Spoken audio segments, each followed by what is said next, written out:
नमस्कार। अगर आप एक सेंट्रल गवर्नमेंट एम्प्लॉई हैं तो सीसीएस यानी central civil services classification control and appeal rules आपके लिए जानना बहुत बहुत ज़रूरी है।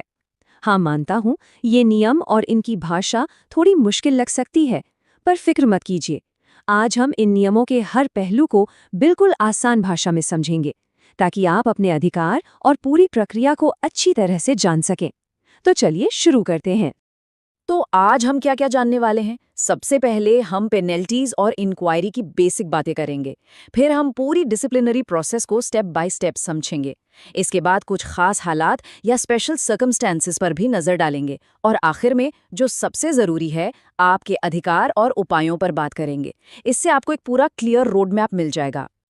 तो सबसे पहला और सबसे बेसिक सवाल जो किसी के भी मन में आएगा वो ये है कि अगर किसी सरकारी कर्मचारी के खिलाफ कोई एक्शन होता है तो उसे किस किस तरह की सज़ा या पेनल्टी का सामना करना पड़ सकता है। आइए इसी से शुरू करते हैं। देखिए, रूल 11 के हिसाब से पेनल्टीज दो तरह की होती हैं। एक होती है माइनर यानी छोटी सज़ा और दूसरी होती है मेजर यानी बड़ी सज़ा। माइनर पेनल्टीज में क्या आता है, जैसे कि निंदा करना जिसे सेंशर कहते हैं, कुछ वक्त के लिए प्रमोशन रोक देना या सैलरी इंक्रीमेंट रोक देना। दूसरी तरफ मेजर पेनल्टीज, ये काफ़ी सीरियस होती हैं। इनका असर आपके पूरे करियर पर पड़ सकता है, जैसे कि आपको निचले पद पर भेज देना, जबरन रिटायर कर देना या फिर नौकरी से ही निकाल देना। ठीक है, पेनल्टीज तो हमें समझ आ गईं, पर अब अगला सवाल ये उठता है कि क्या हर पेनल्टी देने से पहले एक पूरी फॉर्मल इंक्वायरी, मतलब एक औपचारिक जांच करना हमेशा जरूरी होता है? इसका जवाब जानना बहुत जरूरी है। नहीं, हमेशा जरूरी नहीं है।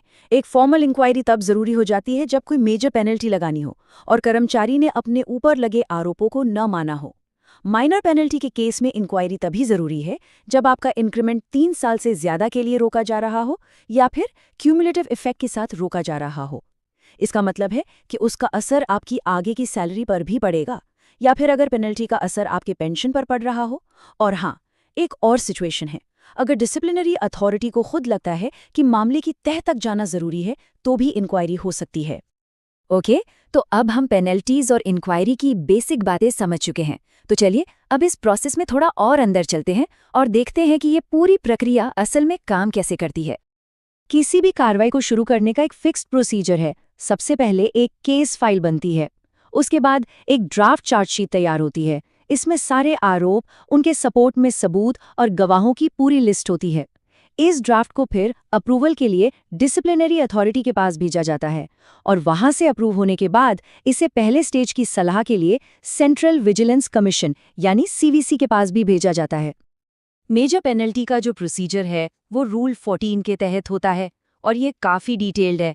सबसे पहले कर्मचारी को अप्रूव्ड चार्जशीट दी जाती है, फिर उसे अपना जवाब लिखित में देने के लिए 15 से 45 दिन का टाइम मिलता है। इसके बाद एक इंक्वायरी ऑफिसर और एक प्रेजेंटिंग ऑफिसर अपॉइंट किए जाते हैं। फिर पूरी जांच चलती है, जिसमें सुनवाई होती है, सबूत पेश होते हैं, गवाहों से पूछताछ होती है और आखिर में इंक्वायरी ऑफिसर की रिपोर्ट के बेस पर डिसिप्लिनरी अथॉरिटी अपना फाइनल ऑर्डर देती है। इस पूरी प्रक्रिया में ये जानना बहुत जरूरी है कि कर्मचारी के पास कुछ खास अधिकार होते हैं, जैसे वो चार्जशीट में मेंशन किए गए हर डॉक्यूमेंट को देख सकता है। वो अपनी मदद के लिए, अपने बचाव के लिए किसी भी मौजूदा या रिटायर्ड सरकारी कर्मचारी को अपना डिफेंस असिस्टेंट बना सकता है। और अगर डिपार्टमेंट का केस लड़ने वाला प्रेजेंटिंग ऑफिसर खुद एक वकील है तो कर्मचारी को भी अपना वकील रखने का अधिकार मिल जाता है। ये सब इसलिए है ताकि कर्मचारी को अपना पक्ष रखने का पूरा और फेयर मौका मिले। 18 महीने, ये नंबर याद रखिएगा, ये कोई रैंडम नंबर नहीं है। सरकार की कोशिश होती है कि मेजर पेनाल्टी से जुड़ी पूरी की पूरी कार्यवाही, मतलब चार्जशीट देने से लेकर फाइनल ऑर्डर आने तक 18 महीने के अंदर अंदर खत्म हो जानी चाहिए। ये टाइमलाइन इसलिए है ताकि मामलों में बेवजह की देरी ना हो। अच्छा, ये तो हुई मेजर पेनल्टी की लंबी चौड़ी प्रोसेस, पर माइनर पेनल्टीज का क्या? रूल 16 के तहत उसका प्रोसीजर काफ़ी सिंपल और सीधा है। कर्मचारी को चार्जशीट मिलती है, उसे अपना जवाब देने के लिए एक मुनासिब वक्त दिया जाता है और उसके जवाब को देखने के बाद डिसिप्लिनरी अथॉरिटी सीधे अपना ऑर्डर पास कर सकती है। इसमें आमतौर पे कोई लंबी जांच की ज़रूरत नहीं पड़ती। ठीक है, तो हमने नॉर्मल प्रोसेस तो देख लिया, पर कुछ ऐसे स्पेशल केसेस, कुछ एक्सेप्शंस भी होते हैं जहां ये नॉर्मल रूल्स और प्रोसेस लागू ही नहीं होते। चलिए अब उन खास सिचुएशंस पर एक नज़र डालते हैं। रूल 19 में 3 बहुत ही एक्सट्रीम सिचुएशंस बताई गई हैं जहां बिना किसी इंक्वायरी के सजा दी जा सकती है। पहली, जब किसी कर्मचारी को किसी क्रिमिनल केस में सजा हो गई हो। दूसरी, जब डिसिप्लिनरी अथॉरिटी ये लिखित में दे कि इंक्वायरी करना प्रैक्टिकली मुमकिन ही नहीं है। और तीसरी, जब प्रेसिडेंट को ये लगे कि देश की सुरक्षा के हित में इंक्वायरी करना ठीक नहीं होगा। ये बहुत ही सीरियस और रेयर मामले होते हैं। ये एक बहुत ही सीधा और मानवीय नियम है। अगर किसी अनुशासनात्मक कार्रवाई के दौरान आरोपी कर्मचारी की दुखद मृत्यु हो जाती है, तो उस कार्रवाई को फौरन रोक दिया जाता है, केस वहीं पर बंद हो जाता है। ये पॉइंट सिर्फ कर्मचारी के लिए नहीं, बल्कि सिस्टम में काम कर रहे अधिकारियों के लिए भी है, और ये बहुत जरूरी है। नियमों में बिल्कुल साफ लिखा है कि विजिलेंस के मामलों में फैसला लेने में जानबूझकर देरी करना भी एक तरह का मिसकंडक्ट माना जाएगा, और ऐसा करने वाले अधिकारी पर भी एक्शन हो सकता है। मतलब जवाबदेही दोनों तरफ है। प्रोसेस में फेयरनेस बनी रहे, इसके लिए कुछ बाहरी संस्थाओं से भी सलाह ली जाती हैं। खास तौर पर ग्रुप ए ऑफिसर्स के मामलों में डिसिप्लिनरी अथॉरिटी इंक्वायरी रिपोर्ट को अपनी फाइंडिंग्स के साथ यूपीएससी यानी यूनियन पब्लिक सर्विस कमीशन के पास सलाह के लिए भेजती है, और यूपीएससी जो भी सलाह देती है उसकी एक कॉपी कर्मचारी को भी दी जाती है, ताकि वो उस पर अपनी बात कह सके। ये एक तरह से चेक एंड बैलेंस का सिस्टम है। अब एक और इंटरेस्टिंग सिचुएशन, मान लीजिए किसी को एक से ज्यादा पेनल्टी मिलती है, तो वो कैसे लागू होंगी? एक साथ चलेंगी या एक के बाद एक? यहीं पर कॉन्करेंट और कंसेक्यूटिव का कॉन्सेप्ट आता है। अगर ऑर्डर में कॉन्करेंट लिखा है तो सारी सजाएं एक साथ चलेंगी।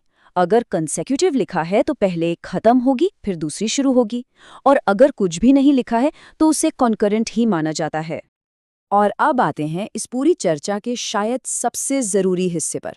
मान लीजिए फैसला आपके खिलाफ आ गया, तो क्या सब कुछ खत्म हो गया? नहीं, बिल्कुल नहीं। एक कर्मचारी के पास इसके बाद भी कुछ रास्ते खुले होते हैं, कुछ अधिकार होते हैं। ऑर्डर आने के बाद आपके पास 3 मेन रास्ते होते हैं: अपील, रिवीजन और रिव्यू। चलिए तीनों में फर्क समझते हैं। अपील करना कर्मचारी का अधिकार है। ऑर्डर मिलने के 45 दिन के अंदर वो अपने से ऊंचे अधिकारी के पास अपील कर सकता है। रिवीजन थोड़ा अलग है। इसे कोई हायर अथॉरिटी खुद से या कर्मचारी की अर्जी पर शुरू कर सकती है, ये देखने के लिए कि सब कुछ नियमों के हिसाब से हुआ है या नहीं। और रिव्यू, ये तो सिर्फ प्रेसिडेंट कर सकते हैं, और वो भी तब जब कोई ऐसा नया और जरूरी सबूत सामने आए जो केस का रुख ही बदल दे। तो चलिए फटाफट से रीकैप करते हैं कि आज की इस पूरी बातचीत से हमें क्या जरूरी बातें याद रखनी हैं। पहली, माइनर और मेजर पेनाल्टी के बीच का फर्क समझना बहुत जरूरी है। दूसरी, इंक्वायरी के दौरान अपने अधिकारों को जानना, खासकर डिफेंस असिस्टेंट रखने का अधिकार। तीसरी, टाइमलाइन का पालन करना कर्मचारी और अथॉरिटी दोनों के लिए जरूरी है। और चौथी और सबसे जरूरी बात, फाइनल ऑर्डर ही सब कुछ का अंत नहीं है। आपके पास अपील, रिवीजन और रिव्यू का अधिकार हमेशा रहता है। तो आज हमने सीसीएस नियमों की पूरी प्रक्रिया को समझा। देखिए, इन रूल्स को जानना सिर्फ किसी मुश्किल से बचने के लिए नहीं है। ये ज्ञान आपको अपने अधिकारों के बारे में बताता है और आपको अपना काम पूरे आत्मविश्वास के साथ करने की ताकत देता है। अब आप ये सोचिए कि ये जानकारी आपको अपने सर्विस करियर में और मजबूत कैसे बना सकती है। इसी सवाल के साथ आज के लिए बस इतना ही। धन्यवाद।